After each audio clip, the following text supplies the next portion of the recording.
우리 함께 사도신경 하심으로 신앙 고백하겠습니다. 사도신경은 세 번역으로 고백하겠습니다. 시작. 나는 전능하신 아버지 하나님 천지의 창조주를 믿습니다. 나는 그의 유일하신 아들 우리 주 예수 그리스도를 믿습니다. 그는 성령으로 잉태되어 동정녀 마리아에게서 나시고 본디오 빌라도에게 고난을 받아 십자가에 못 박혀 죽으시고 장사된 지 사흘 만에 죽은 자 가운데서 다시 살아나셨으며 하늘에 오르시어 전능하신 아버지 하나님 우편에 앉아 계시다가 거기로부터 살아있는 자와 죽은 자를 심판하러 오십니다. 나는 성령을 믿으며 거룩한 공교회와 성도의 교제와 죄를 용서받는 것과 몸의 부활과 영생을 믿습니다. 아멘.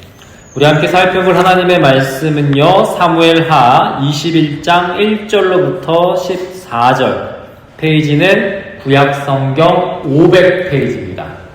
구약성경 500페이지, 사무엘하 21장 1절로부터 14절입니다. 구약성경 500페이지, 사무엘하 21장 1절로부터 14절을 우리 함께 교독하겠습니다. 1절은 제가, 2절은 여러분이, 마지막 14절은 한 목소리로 함께 교독하여 읽도록 하겠습니다. 읽겠습니다. 다윗의 시대에 해를 거듭하여 3년 기근이 있으므로 다윗이 여호와 앞에 간구하매 여호와께서 이르시되 이는 사울과 피를 흘린 그의 집으로 말미암음이니 그가 기브온 사람을 죽였음이니라 하시니라.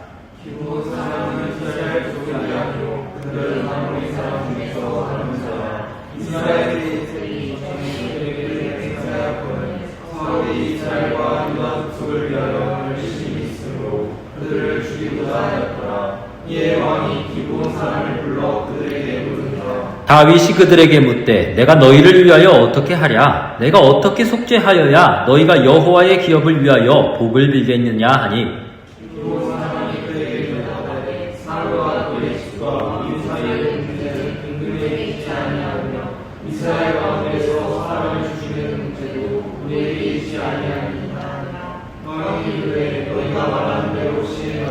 그들이 왕께 아뢰되 우리를 학살하였고 또 우리를 멸하여 이스라엘 영토 내에 머물지 못하게 하려고 모해한 사람에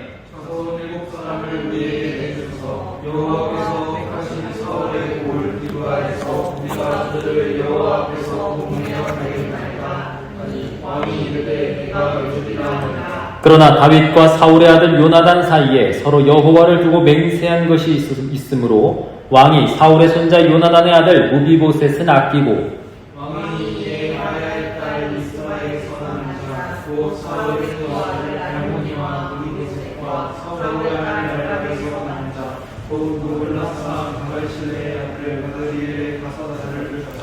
그들을 기브온 사람의 손에 넘기니 기브온 사람이 그들을 산 위에서 여호와 앞에 목매어 달매 그들 7사람이 동시에 죽으니 죽은 때는 곡식 빼는 첫날 곧 보리를 베기 시작하는 때더라.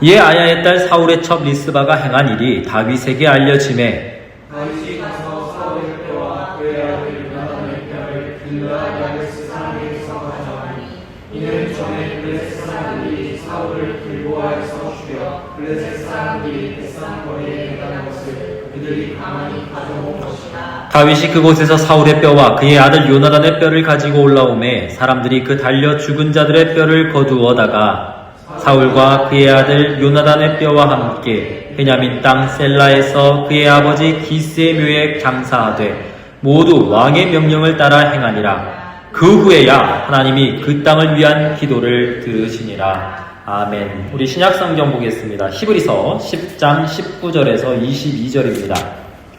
페이지는 363페이지, 신약성경 히브리서 10장 19절에서 22절입니다. 363페이지 히브리서 10장 19절에서 22절을 한 목소리로 읽도록 하겠습니다. 함께 읽겠습니다. 그러므로 시작. 그러므로 형제들아 우리가 예수의 피를 힘입어 성소에 들어갈 담력을 얻었나니 그 길은 우리를 위하여 휘장 가운데로 열어놓으신 새로운 살 길이요 휘장은 곧 그의 육체니라. 또 하나님의 집 다스리는 큰 제사장이 계심에 우리가 마음의 뿌림을 받아 악한 양심으로부터 벗어나고 몸은 맑은 물로 씻음을 받았으니 참마음과 온전한 믿음으로 하나님께 나아가자. 아멘. 함께 따라하십니다. 오직 예수님, 하나님의 은혜와 평강이 충만하기를 소망합니다. 아멘. 오늘 말씀의 제목이 성경의 마지막 구절이었습니다. 그 후에야 하나님이 들으시니라. 우리 인생을 살펴보면요, 항상 좋기만 할 수 없고 항상 밝다고만 이야기하기는 어렵습니다. 그렇게만 이야기할 수 있는 이유는 무엇일까? 그리고 도대체 우리가 원하는, 우리가 바라는, 우리가 소망하는 그 좋음이라는 게 도대체 어떤 말일까? 사실 우리는 오늘도 내면의 악함과 하나님 없음이 나타내는 문제들을 가지고 살아갑니다. 그리고 그게 어쩔 때는 찔리기도 하지만 어쩔 때는 내 욕심과 욕망에 의하여서 가리워지기도 하죠. 그래서 내가 추구하고자 하는 행복이 내 욕심이라는 사실을 인정하지 않고 있다가 인정하게 되는 경우도 발견하게 되고요. 내가 원하던 좋음이 남들에게 좋음은 아닐 수도 있겠구나라고 하는 그런 깨달음을 얻을 때도 있습니다. 그렇습니다. 사실 우리가 원하는 삶은요, 하나님이 원하시는 삶은 아니었던 것 같아요. 왜냐하면 우리는 이미 산산이 깨어지고 단절된 실존을 갖고 있기 때문입니다. 성선설, 성악설 이런 걸 이야기하고자 함이 아닙니다. 그냥 저는 창조된 우리, 피조물로서 만들어진 우리가 가지고 있는 기본적인 베이스, 인간이 갖고 있는 기본적인 베이스가 깨지고 단절된 상태구나 라는데 여러분들에게 말씀드리고 싶은 거죠. 사실 오늘 본문도 그런 상황에서 문제들이 발생하고 있는 것처럼 보여져요. 우리가 오늘 읽었을 큐티의 내용이기도 합니다. 이스라엘 땅에 비가 오지 않고 있습니다. 한 해가 지났고 두 해가 지났어요. 하나님을 믿고 있고 하나님의 백성이라고 이야기하지만 하늘문은 굳게 닫혀 있는 것처럼 보여집니다. 밭은 쩍쩍 갈라져가고 곡식을 매년 채우던 그 곡간은 텅텅 비어가며 굶주림이라고 하는 현실적인 문제들이 우리 앞을 가로막게 되죠. 여러분들이 이 상황 가운데에서 이스라엘을 지도하고 있는 왕이라면 과연 어떻게 해야 할까? 단순히 대통령이 아니고 총리가 아니고 국회의원이 아니라 실권을 갖고 있고 하늘을 우러러 하나님의 대언자라고 이야기할 수 있는 왕이라고 한다면 해야 할 일은 너무나도 분명합니다. 그게 뭐냐? 하나님이 택하신 백성들을 위해 할 수 있는 일을 하는 것. 그게 사실은 왕이 해야 할 일이고 오늘 본문에 특별히 다윗이 해야 할 일이겠죠. 근데 그런 상식적인 측면에서 볼 때 사실 다윗은 이상하리만큼 이해되지 않는 모습들을 보여줍니다. 다윗은 큰 틀에서 자신의 상태와 이스라엘의 상황을 알고 있었어요. 우리가 지금 쭉 사무엘하를 통해서 보다시피 다윗이 100% 하나님 앞에 온전했었습니까? 여러분들이 보시기에 그랬나요? 아니죠. 그에 대해서 하나님은 나단 선지자를 통해서든 하나님의 사람들을 통해서 계속 말씀하셨습니다. 나름의 열심을 가지고 성전을 짓고자 했던 다윗에게 네 손에 피가 많이 묻었기 때문에 안 된다라고 말씀하신 것도 하나님이세요. 다윗은 그 사실을 분명히 알고 있었습니다. 그리고 이스라엘은 어땠습니까? 지금 다윗을 비롯하여서 왕조가 계속 도전받고 있는 것들을 보여줬죠. 우리가 지금까지 살펴본 장면들을 통해 다윗의 왕권이 100% 튼튼했고 강건했습니까? 아니에요. 그의 아들을 통해서도 그렇고 세바라고 하는 반역자들을 통해서도 그렇고 계속해서 도전받았던 것을 우리는 살펴볼 수 있습니다. 그래요. 그런 모든 실종과 상황 가운데 날이 갈수록 분열의 조짐이 커지면 커졌지 봉합되어지지 않을 것 같은 그러한 상황 가운데에서 다윗은 굉장히 뒤늦은 것처럼 보여지는 모습을 보여줍니다. 하나님 앞에 두 해가 넘어가 쩍쩍 갈라진 밭, 비어가는 곳간 앞에 여쭙습니다. 어찌하여 이 땅이 마르고 있습니까? 내심 알면서도 하나님 앞에 묻는 다윗의 모습을 통해 모르겠어요. 다윗이 개념이 없어서는 아닐 텐데 그럼에도 불구하고 지금 다윗이 해야 할 일은 몸으로 움직이는 게 아니라 어쩌면 근원적인 문제에 대한 답을 구하고 그 일을 하나님의 손에 맡기며 나아갈 것이 아니었나라는 생각도 해봅니다. 이에 대해서 하나님이 뭐라고 하셨습니까? 오늘 1절에 나와 있는 내용인데요. 1절에 이는부터 한번 같이 읽어볼까요? 이는 시작. 이는 사울과 피를 흘린 그의 집으로 말미암음이니 그가 기브온 사람을 죽였음이니라 하시니라. 아멘. 다윗이 왕이 된 지가 언젠데 갑자기 이 가뭄의 원인이 뭐라고 얘기가 나옵니까? 사울이라고 이야기가 나와요. 사울. 이미 죽은 지 오래된 일대 왕이었던 사울. 사람들의 내리에 속에, 사람들의 기억 속에서는요, 이미 잊혀져도 한참 잊혀졌었을 법한 그런 인물의 이름이 지금 누구의 입을 통해서 나오는 거예요? 하나님의 입을 통해서 나오고 있는 것을 보여주고 있습니다. 사실 우리는 오늘 이 본문을 읽으면서 이해할 수 없는 하나님을 떠올리기도 하고 또 리스바라고 하는 여인의 어떤 눈물겨운 헌신만을 생각하며 이 본문을 넘어갈 때가 많습니다.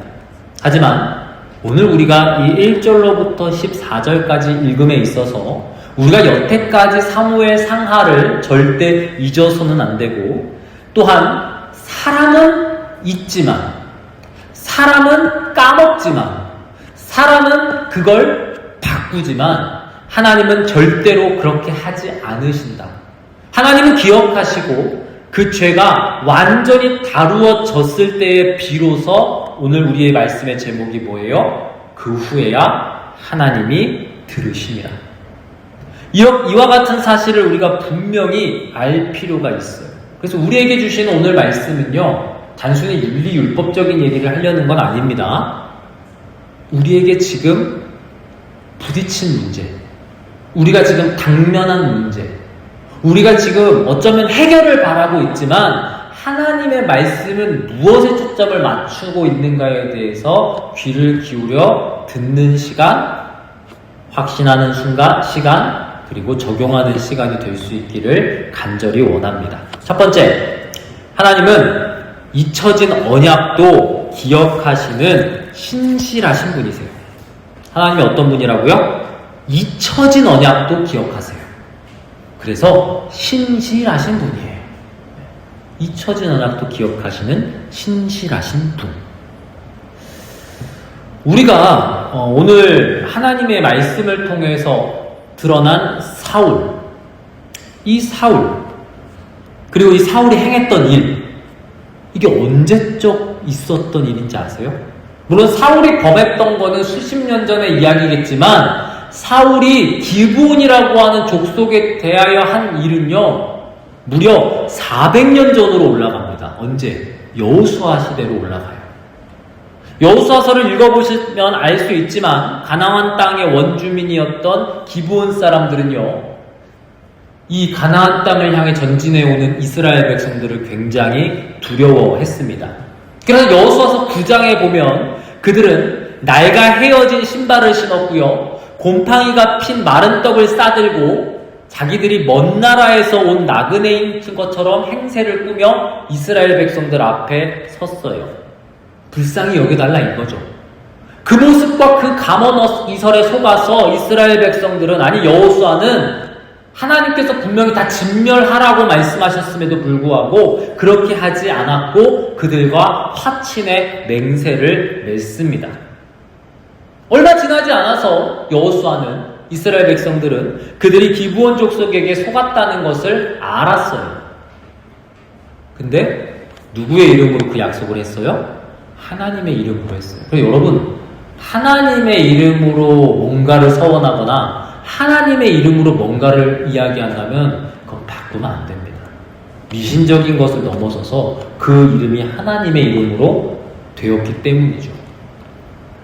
여호수아와 이스라엘 백성들은 그 맹세를 깨뜨리지 않기로 결심했습니다. 왜? 여호와 하나님의 이름으로 약속한 거기 때문에. 속아서 맺었지만 속은 거는 우리가 무지해서 그런 거고, 어쨌든 하나님 앞에 여쭙지 않았던 자신들의 잘못이 있었기 때문인 거고, 어쨌든 하나님의 이름을 가지고 맹세했기 때문에 그 맹세를 마음대로 깰 수 없다고 스스로 생각했기 때문입니다. 그리고 그 맹세는 계속해서 이어지는 것처럼 보였습니다.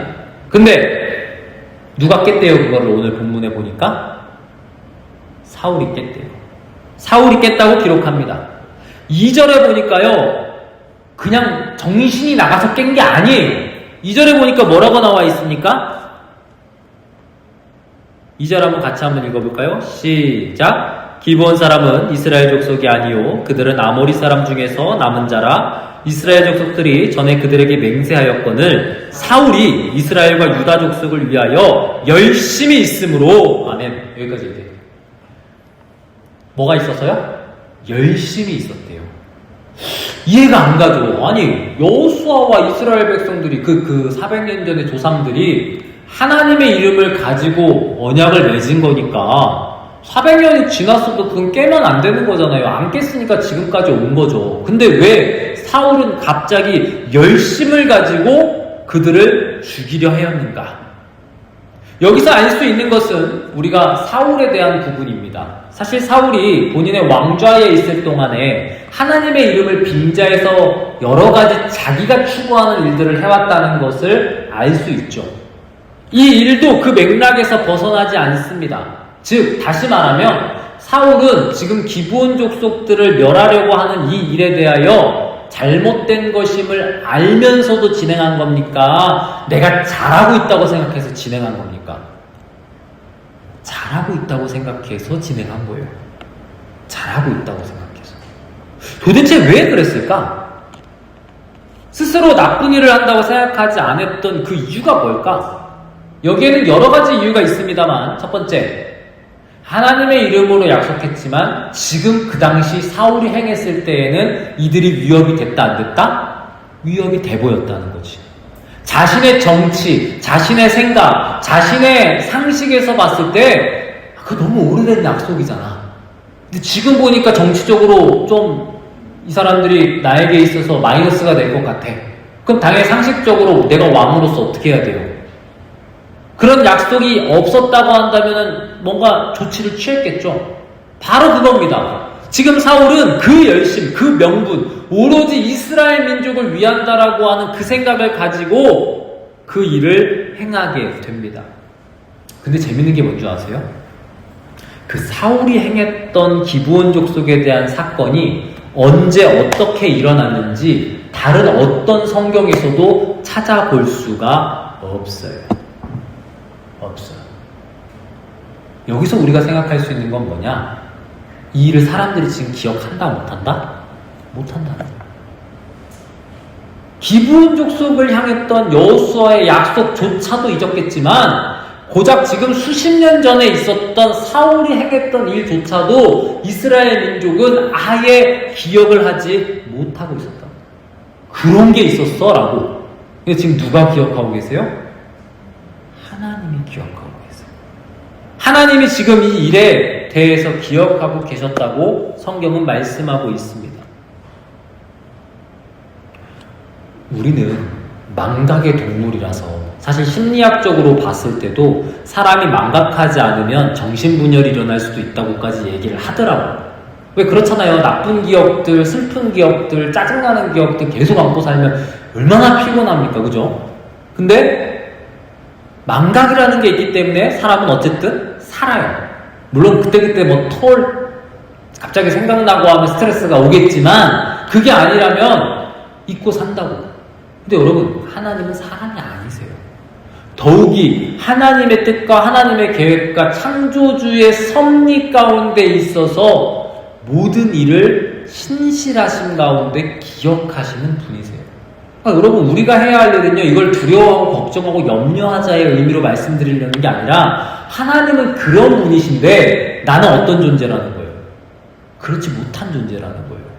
그러면 그걸 인정하는 사람과 그걸 인정하지 않는 사람이 보이는 모습은 다를 수밖에 없습니다. 다윗은 기억이나 했을까요? 근데 여기서 다윗은 그걸 인정했다는 거지. 우리는 망각했어도 하나님은 망각하지 않으신다. 그럼 지금 이 사건의 원흉이 우리가 망각했던 그 사건이라면 이제 어떻게 해야 된다는 거야? 이거에 대해서 다윗은 지금 전적으로 하나님의 뜻에 맡겨 나아갈 준비를 한다는 거죠. 그래서 다윗은 피해자인 기브온 사람들의 요구를 듣고자 합니다. 그리고 물었죠. 기브온 족속이 뭐라고 얘기합니까? 그 핏값을 찾겠다라고 얘기합니다. 우리 여기서 하나 더 살펴볼 수 있는 게 있죠. 죄값은 뭐예요? 핏값이에요. 여러분 잊으시면 안 돼요. 아담과 하와의 수치를 가리기 위해서 동물이 죽었다라고 하는 것에 대해서 우리는 되게 인간 아니니까 라고 생각하는데 동물은 죽이기 쉽습니까? 동물은 뭐 칼로 찌르면 가만히 있다가 픽 쓰러지고 피를 냅니까? 여러분 도살장 가보신 적 있어요? 돼지 잡거나 소 잡거나 하는데 가보신 적 있습니까? 안 죽으려고 그래요, 걔네도. 생명체니까. 삶이 주어졌다라고 하는 것은요, 굉장한 의미가 있는 겁니다. 하나님께서 숨을 불어넣으셔서 모든 생명체들에 대해서 당신의 주권을 행하실 때는요, 그 살아있음에 대한 의미가 너무난 거예요. 큰 거예요. 근데 그걸 죽이셨다라고 하는 건 그만큼 죄값이 무겁다라는 걸 이야기하는 겁니다. 구약시대에 우리한테 주어졌었던 그 제사들은요, 단순히 예전에 이단 종교들이, 이방 종교들이 행했던 신이여 복을 주시옵소서 정도가 아니에요. 어마어마한 사건인 겁니다, 사실. 그리고 심지어 그걸 죄를 지었던 사람이 그 동물을 죽여야 되는 거예요. 어떤 상황인 건지는 우리가 분명하게 아셔야 됩니다. 주님께서 우리를 위해 살을 찢기시고 피를 흘리셨다라고 하는 사건은요, 단순한 퍼포먼스가 아니에요. 그 죄에 대한 부분을 우리가 분명히 알 필요가 있어요. 즉 오늘 여기서도 기브온 족속이 다윗에게 원하는 건요, 단순한 복수심 정도가 아니라는 겁니다. 죄값에 대한 거예요. 죄값에 대한. 그러니까 다윗은 이에 대해서 그래도 그렇지, 용서를 해야지, 이렇게 접근 안 한다고. 왜? 죄값이니까. 너무나 분명하니까. 그래서 기브온 족속들의 요구를 듣고 사울의 자손들을 하나하나 넘기죠. 근데 그 가운데 그 명단을 정리하는 중에 다윗의 손에 한 이름이 멈추게 됩니다. 누구예요? 요나단의 아들 므비보셋. 이미 다윗은 자기의 친구였던 요나단과 하나님 앞에서 나누었던 맹세를 잊지 않았어요. 그러니까 여기서도 되게 중요한 게 나오는 거죠. 뭐가? 사람은 잊지만 하나님은 기억하시는 이 사건 가운데에서 다윗은 자기의 연약함을 인정했고, 잊은 자기를 인정했고, 그 가운데 자기가 잊지 않았던 하나님 앞에서의 약속은 어떻게 하려고 해요? 지키려고 해요. 이건 단순한 인간적인 감정만으로서 이야기하는 게 아니라는 걸 얘기하는 겁니다. 다윗은 그 가운데 있어서도 하나님 앞에서의 약속을 지킵니다. 즉 므비보셋을 제외한 사울의 혈족들을 기브온 사람들한테 넘겨주죠. 우리는 여기서 분명한 사실을 알아야 합니다. 사울은 사람들이 다 잊어갔지만 하나님의 이름으로 맺은 언약을 짓밟았지만 그 상황 가운데에서조차 다윗은 사람과 맺은 그 언약, 하나님의 이름으로 구하겠다, 지키겠다 맺은 그 언약조차 신실하게 지켜나감을 보여줘요. 누가 누구를 따르고 있는가, 이게 그 사람의 인생의 모습을 한껏 보여주는 장면이기도 한 거죠. 제가 예전에 존 오웬이라고 하는 분의 다른 이 내용 중에 이 내용을 설명드린 적이 있어요. 존 오웬이 Mortification of Sin and Believer에서 이렇게 얘기를 했었습니다. 죄를 죽여라. 죄를 죽이지 않으면 그 죄가 널 죽일 거다. 라고 소개해 드린 적이 있었습니다. 되게 강렬한 구절이지만, 문장이지만 분명한 문장인 거죠. 그 죄를 내가 처리하지 않으면 난 망각해요. 근데 누구는 망각하지 않으셔요? 하나님은 망각하지 않으세요. 그 죄가 나를 집어삼키지 못하도록 그 죄를 죽이는 게 또한 우리의 어쩌면 마지막 때까지 싸워야 할 싸움인지도 모릅니다. 오해는 원래 이 말을 한 사람의 내면에 대해서 이야기하면서 한 거예요. 방금 말씀드렸던 것처럼. 하지만 이 본문의 원리는요, 사실 공동체에도 동일하게 적용할 수밖에 없다는 것. 다루지 않고 묻어둔 죄는요, 절대 사라지는 게 아닙니다. 사람의 기억 속에서 지어질지언정 하나님 앞에서 그대로 남아있다가는 결국에 그게 누구를 잡아요? 날 잡게 되어 있어요. 우리 어떻습니까? 여러 맹세와 하나님 앞에서의 일들을 내 열심이라고 하는 명분을 통해서 잘못된 방향으로 가든지 망각을 이 핑계로 잊어버린다든지 하고 있지는 않습니까? 말씀 앞에서 신실하신 하나님 앞에서 우리의 모습을 명확하게 비춰야 할 필요가 있음을 보게 됩니다. 그래서 두 번째, 하나님의 공의가 나타나는 자리조차 긍휼이 있대요. 하나님의 공의가 나타나는 그 자리에서조차 긍휼이 있다고 이야기합니다. 무슨 얘기냐? 방금도 말씀드렸다시피 기브온 사람들이 다윗에게 뭐를 요구했습니까? 핏값을 요구했어요. 사울의 후손들을 요구했습니다. 그리고 오늘 6절에 보니까 이 사울의 혈족들에 대한 처형이 누구 앞에서 이루어졌다라고 얘기하고 있습니까? 6절 한번 같이 읽어보겠습니다. 시작. 자손 7사람을 우리에게 내주소서. 여호와께서 택하신 사울의 고을 기브아에서 우리가 그들을 여호와 앞에서 목매어 달겠나이다. 네. 누구 앞에서요? 하나님 앞에서. 하나님 앞에서. 이건요, 이 사람들의 복수가 오래됐잖아요. 그쵸? 오래된 약속 중에 있었던 일을, 그것도 수십 년 전에 사울에 의해서 일어난 거 아닙니까? 그죠? 근데 그걸 단순히 사사로운 복수가 아니라 뭐를 깬?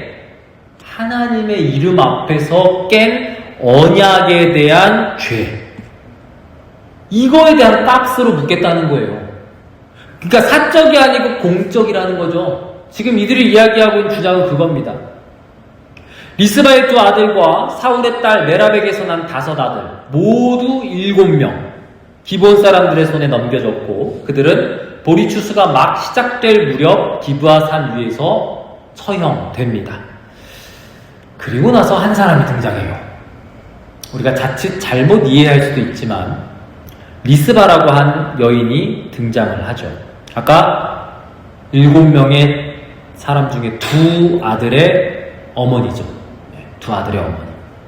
그녀는 굵은 배를 가져다가 바위 위에 펴고 그 자리에 눌러 앉았다고 얘기합니다. 그리고 오늘 본문에는 낮이면 시신 위에 내려앉는 새들을 쫓았고 밤이면 그 시체 냄새를 맡고 다가오는 들짐승들을 몰아내었다고 얘기를 해요.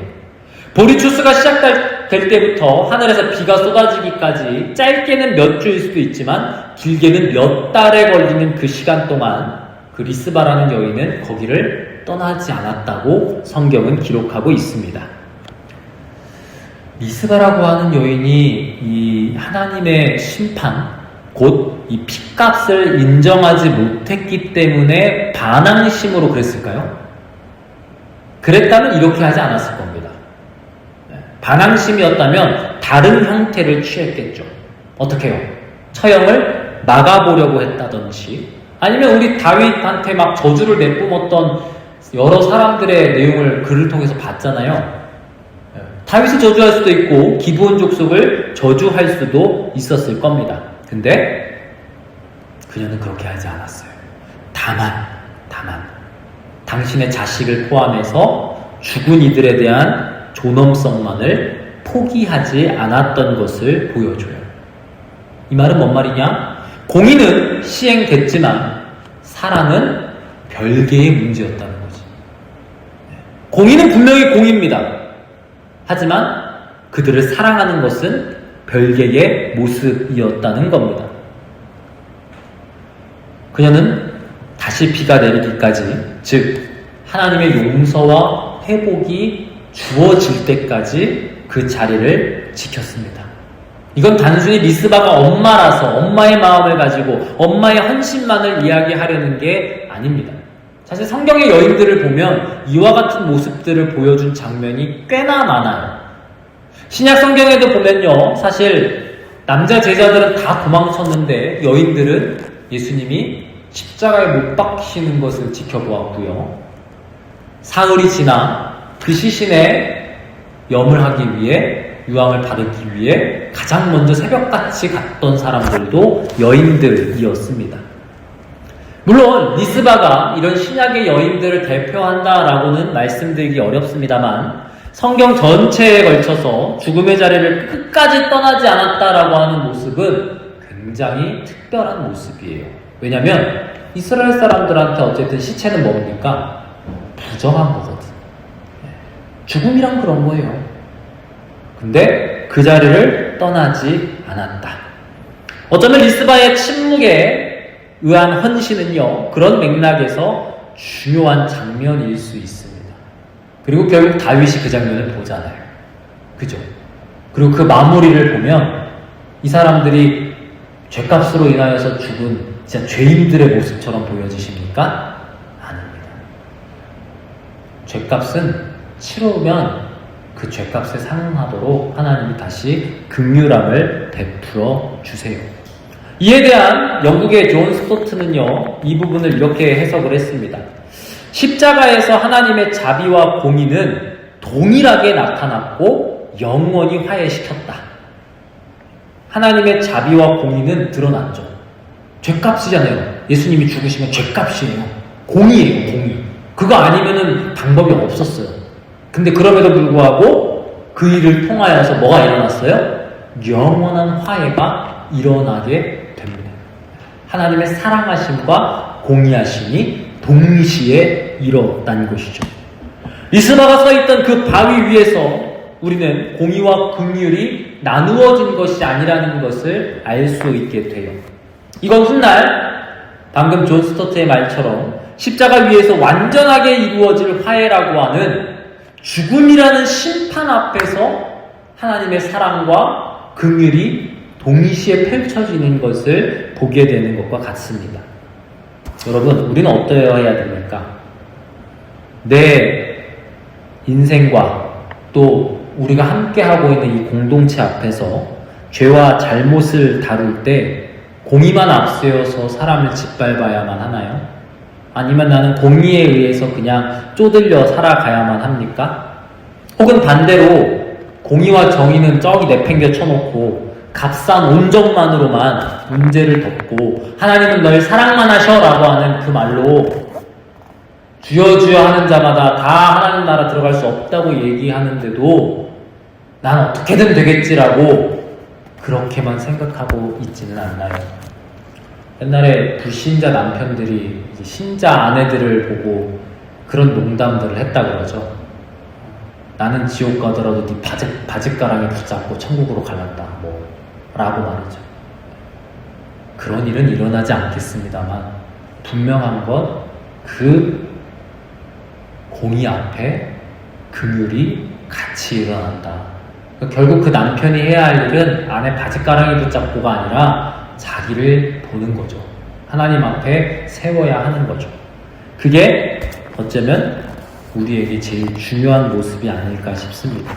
그래서 제가 항상 누누이 말씀드리지만 우리 인생의 목적은 인성교육할 때 제가 제일 많이 추가 설명을 하는 거긴 한데 행복이 아닙니다, 여러분. 이걸 깨셔야 돼요.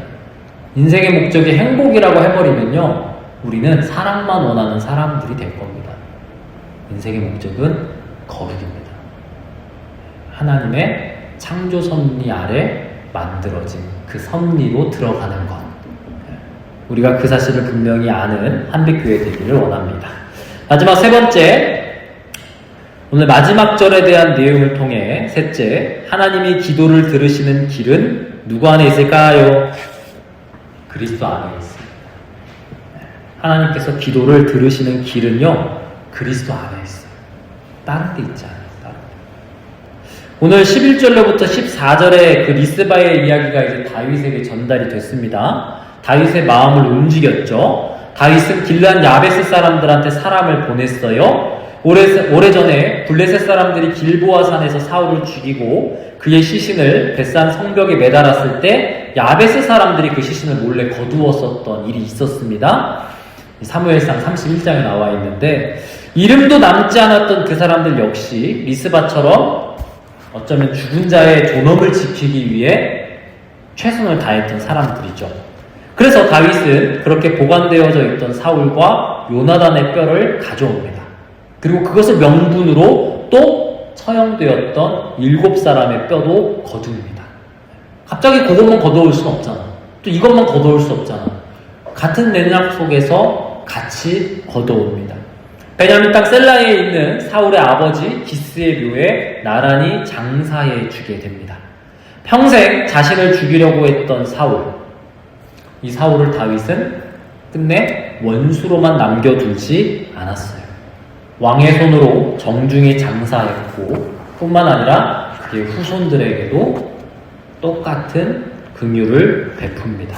그리고 다시금 끊어진 존재들이 아니라 우리가 하나님의 선택받은 이스라엘 공동체임을 선언하지요.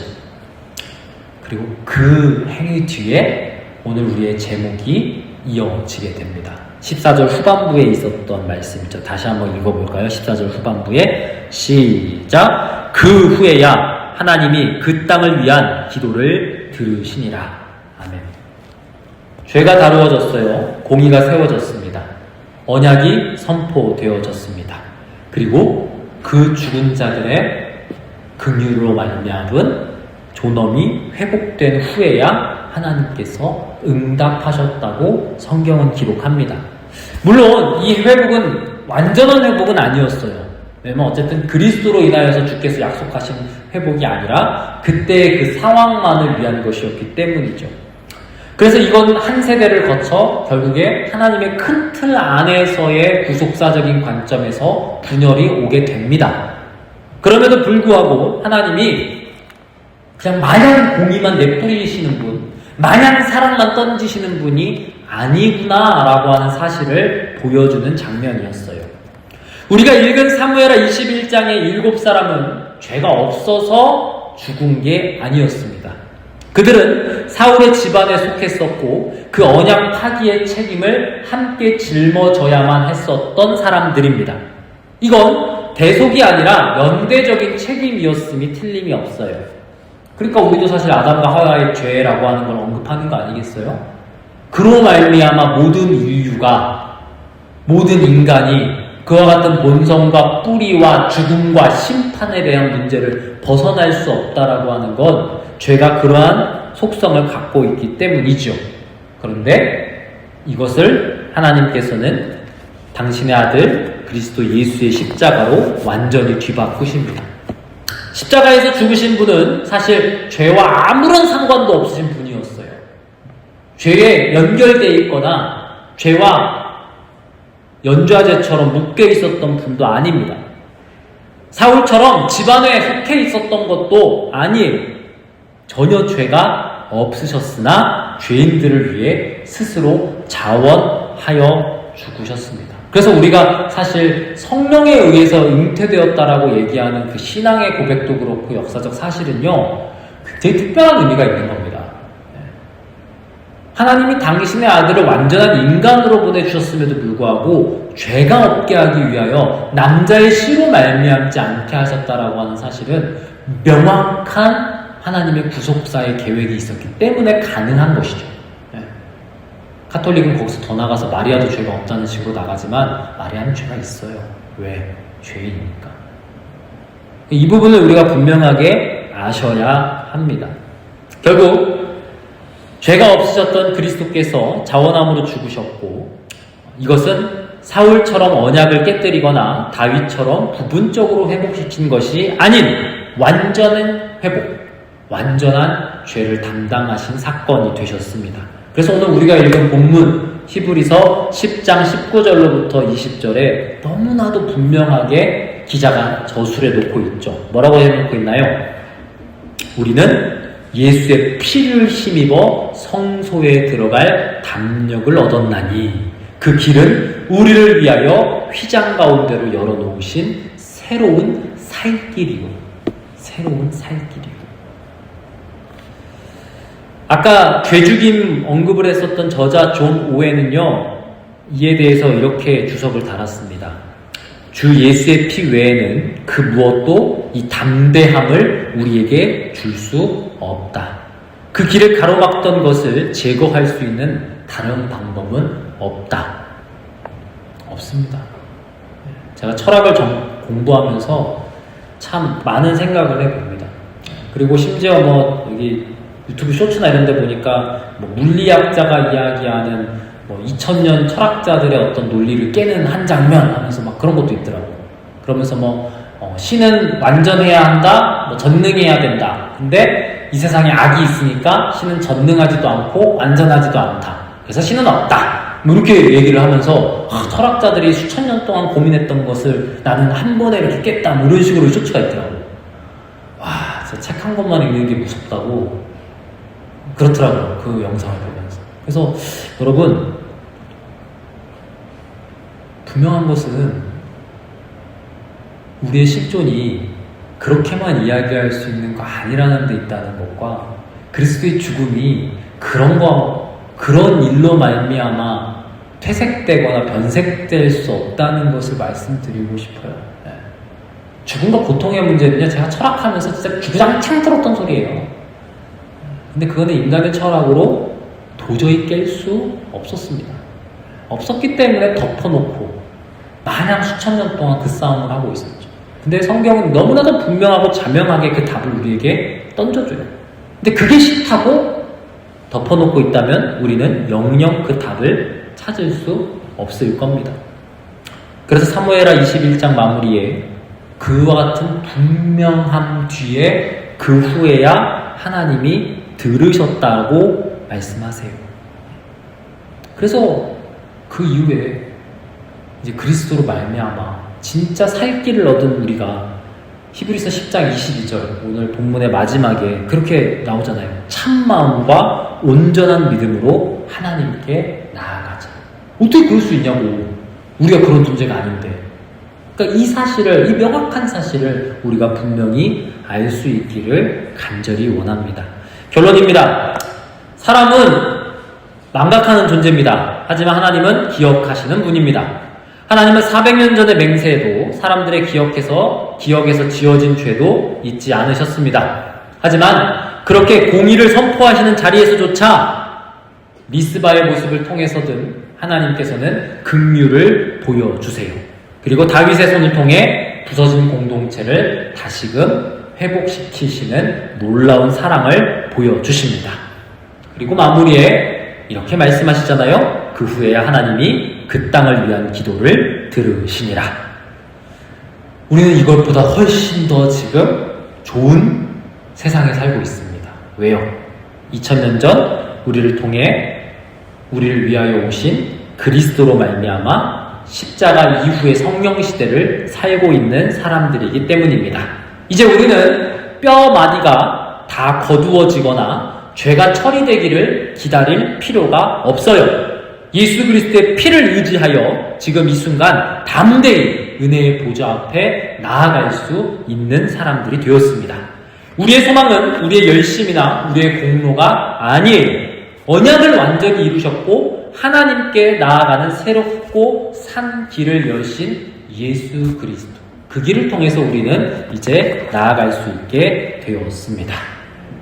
이번 한 주 그렇게 주님과 함께 동행하실 수 있기를 간절히 축복합니다. 첫 번째 적용 질문 드릴게요. 나는 하나님께 나아갈 때 내 열심과 자격을 의지합니까? 아니면 예수 그리스도께서 이미 여신 새롭고 산 길을 의지하여 담대히 나아갑니까? 지금 나에게 주어진 어떤 걱정과 염려를 한번 떠올려 보시면서 어떤 모습을 갖추고 있는지를 한번 답해 보시면 좋겠고요. 두 번째, 나는 공동체의 죄와 상처를 대할 때 공의와 긍휼을 함께 붙들고 하나님의 회복을 기다립니까? 아니면 공의만 가지고 작사를 냅니까? 주님이 우리에게 주신 마음은 두 가지가 다 있어야 돼요. 두 가지가 다 있어야 됩니다. 분별할 줄 알아야 되며 동시에 사랑할 수 있어야 됩니다. 그 명확한 사실을 우리가 함께 알며 예수 피를 힘입어 나아갈 수 있기를 간절히 축복합니다. 그런 의미에서 우리 결단 찬양, 주의 보좌로 나아갈 때에 예수 피를 힘입어, 정말 이 찬양의 가사를 한번 생각하면서 고백하며 결단하며 나아가기를 간절히 축복합니다.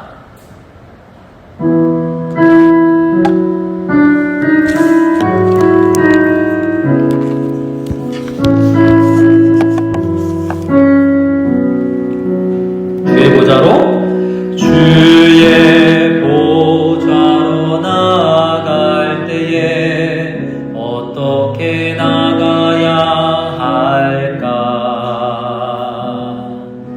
나를 구원한 주의 십자가, 그것을 믿으며 가네. 주의 보좌로 나아갈 때, 주의 보좌로 나아가 나 여전히 부족하나.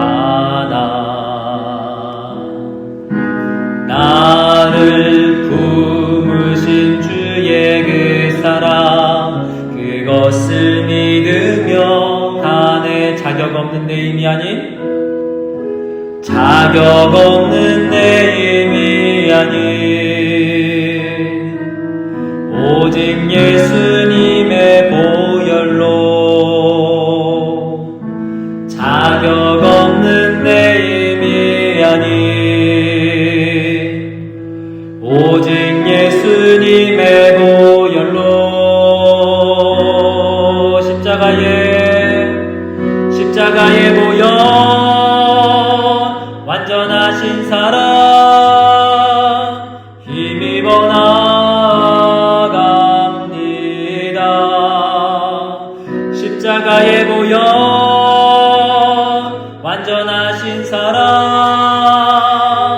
힘입어 예배하니. 자격 없는 내 힘이 아닌, 자격 없는 내 힘이 아닌 오직 예수님의 보혈로, 자격 없는 내 힘이 아닌 오직 예수님의 보혈로,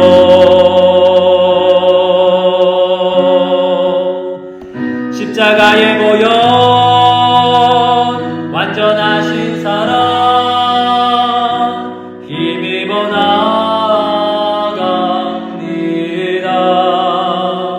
십자가의 보혈, 완전하신 사랑 힘입어 예배하니. 십자가의 보혈, 완전하신 사랑 힘입어 나갑니다.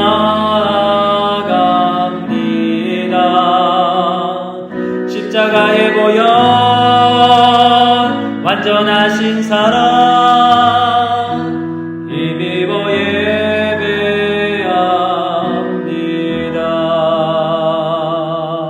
주님, 오늘 우리가 함께 그 후에 하나님이 들으시니라 함께 말씀을 살펴봤습니다. 단순히 윤리적으로 잘해야 하나님이 들으셔, 이게 아니라 우리는 잊고, 우리는 어쩌면 내 열심에 빠져 하나님과 반대될 그때에 하나님은 당신의 뜻을 나타내시며 공의를 행하신다. 근데 그럼에도 불구하고 공의만 행하시는 게 아니라 그 안에 긍휼도 같이 행하신다. 우리가 해야 할 일은 돌이키는 것, 돌아와 우리를 위해 우리의 단절을 화목시키신 그리스도 앞에 서는 것, 그리고 그 피를 힘입어 나아가는 것 뿐인 줄 압니다. 굉장히 쉬운 것 같은데 어렵습니다. 왜요? 내가 살아있기 때문에, 내가 너무나도 살아있기 때문에, 내 상식, 내 지식, 내 의식, 모든 것이 살아있기 때문에 그렇습니다. 주여, 나를 죽여주시옵소서. 내가 십자가 앞에서 죽어야 살 줄로 믿습니다. 바울의 고백이 눈에 뜹니다. 갈라디아서 2장 20절이죠. 내가 십자가 앞에서 그리스도와 함께 죽었나니. 다시 살려면 죽어야 합니다. 그래야 그 죽음의 의미가 무엇인지, 그리스도께 우리의 죽음의 의미가 무엇인지, 그 십자가와 부활의 의미가 무엇인지를 알게 될 줄로 압니다. 주여, 우리 가운데 이 마음을 허락하여 주시고 주님과 함께 다시 살게 하여 주시옵소서. 우리의 시간, 우리의 물질, 모든 것이 주님 앞에 있습니다. 주인이시라면 주인이신 주님 앞에 기쁨으로 드리게 하시고 나타내게 하시며 사용하게 하여 주시옵소서. 모든 것이 주님의 것입니다. 주님 홀로 영광 받아 주시옵소서. 감사드리며 예수님의 이름으로 기도했습니다. 아멘. 우리 주기도 함께 올려드리고 축도로 마치겠습니다. 하늘에 계신 우리 아버지, 아버지의 이름을 거룩하게 하시며 아버지의 나라가 오게 하시며 아버지의 뜻이 하늘에서와 같이 땅에서도 이루어지게 하소서. 오늘 우리에게 일용할 양식을 주시고 우리가 우리에게 잘못한 사람을 용서하여 준 것 같이 우리의 죄를 용서하여 주시고 우리를 시험에 빠지지 않게 하시고 악에서 구하소서. 나라와 권능과 영광이 영원히 아버지의 것입니다. 아멘. 이제는 예수 그리스도의 놀라우신 사랑과 아버지의 극진하신 은혜와 성령 하나님의 감화감동 충만 교통 인도하시니 그 후에야 하나님이 들으시니라. 우리 인생의 주인이신 하나님 앞에, 그 공의와 그 긍휼하심 앞에 온전히 나아가는 한빛교회 공동체 머리 위에, 그리고 탱구대대 위에 지금부터 영원까지 함께 계실 지어다. 아멘.